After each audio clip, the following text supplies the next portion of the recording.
నిన్న ఒక న్యూస్ వచ్చింది నవోదయ స్కూల్ గురించి మహబూబ్ నగర్ పార్లమెంట్ మా నారాయణపేటని గుర్తుపెట్టుకోవాలని నారాయణపేటకి ఇవ్వాలని కూడా నా తరఫున మేము మిమ్మల్ని కోరుతున్నాం.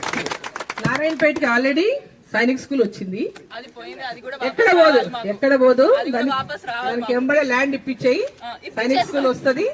నవోదయ స్కూల్ మామూనార్లోనే ప్లేస్ చూస్తారు జిల్లా మొత్తానికి, అంటే పార్లమెంట్ మహబూబ్నగర్ పార్లమెంట్ మొత్తానికి కాబట్టి అది సెంట్రలీ లొకేటెడ్. ఎక్కడ అవకాశం ఉంటే అక్కడ జిల్లా కలెక్టర్ తోడు మాట్లాడినా ప్లేస్ అందరికి సూటబుల్ ఉండే ప్లేస్ కూడా కావాలి. దానికి 10 ఎకరాలు మినిమం ఉండాలి కాబట్టి దానికి నవోదయ స్కూల్ గురించి మరి మహబూబ్నగర్ జిల్లా మీద వచ్చింది కాబట్టి మహబూబ్నగర్ జిల్లా అంటే కూడా ఇప్పుడు మహబూబ్నగర్ జిల్లాలో 3 ఉన్నాయి నియోజకవర్గాలు.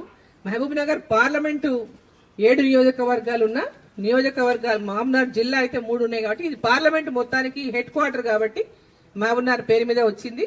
సో సైనిక్ స్కూల్ ఇక్కడ గతంలో శాంక్షన్ ఉన్నది కాబట్టి దానికి స్థలాన్ని ఇమ్మీడియట్ గా నేను కలెక్టర్ గారితో మాట్లాడితే మనం ఐడెంటిఫై చేసి షేర్నేపల్లి దగ్గర ఇంతకు ముందు కూడా చూసినట్టు ల్యాండ్ ఉంది, ఐడెంటిఫై చేశారు కాబట్టి అది ఇమ్మీడియట్ గా దాన్ని ఆ లెటర్ కలెక్టర్ గారితో లెటర్ మనం తీసుకుంటే దాన్ని మళ్ళీ పర్సూ చేసి ఆ సైనిక్ స్కూల్ వచ్చినట్టు చేద్దాం.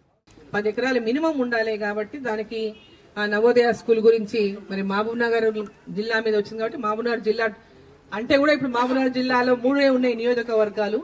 మహబూబ్నగర్ పార్లమెంటు 7 నియోజకవర్గాలు ఉన్న నియోజకవర్గాలు మహబూబ్నగర్ జిల్లా అయితే 3 ఉన్నాయి కాబట్టి ఇది పార్లమెంట్ మొత్తానికి హెడ్ క్వార్టర్ కాబట్టి మహబూబ్నగర్ పేరు మీద వచ్చింది. సో సైనిక్ స్కూల్ ఇక్కడ గతంలో శాంక్షన్ ఉన్నది కాబట్టి దానికి స్థలాన్ని ఇమ్మీడియట్ గా నేను కలెక్టర్ గారితో మాట్లాడితే మనం ఐడెంటిఫై చేసి షేర్నేపల్లి దగ్గర ఇంతకు ముందు కూడా చూసినట్టు ల్యాండ్ ఉంది, ఐడెంటిఫై చేశారు కాబట్టి అది ఇమ్మీడియట్ గా దాన్ని ఆ లెటర్ కలెక్టర్ గారితో లెటర్ మనం తీసుకుంటే దాన్ని మళ్ళీ పర్సూ చేసి ఆ సైనిక్ స్కూల్ వచ్చినట్టు చేద్దాం. అసలైన తొలి వెలుగు. ఫాలో వాట్సాప్ @తొలి వెలుగు official.